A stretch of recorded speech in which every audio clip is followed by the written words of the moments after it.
Prepare the environment. Set up a cozy, quiet space where your baby can focus and feel relaxed. Have soft musical instruments ready, like a baby rattle, a soft drum, or maracas. Play soothing sounds like a mobile with gentle tunes, or calm instrumental music. Introduce soft music. Start by playing soft, calming music. This could be a baby mobile with sweet lullabies or instrumental sounds. Observe how your baby reacts to the sound. Babies at this stage are sensitive to auditory input, and gentle music helps develop their listening skills while soothing them. Engage with rattles or musical instruments. Let your baby explore simple rattles or soft musical instruments. Gently shake a rattle in front of them, or tap a soft drum to produce calm sounds.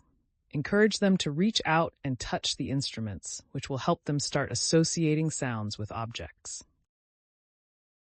Encourage exploration through sound. Use different sounds to capture your baby's attention. For example, try tapping different surfaces or playing with sound-making toys. Their curiosity will be piqued as they begin to understand the source of the sounds. Observe and react.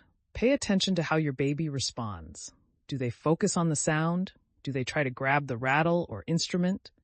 Babies are naturally curious, so give them the chance to explore and discover the sounds around them. Pro tip: remember that babies are constantly learning through their senses. Exposure to music and sounds can promote their auditory development and help them focus and calm down.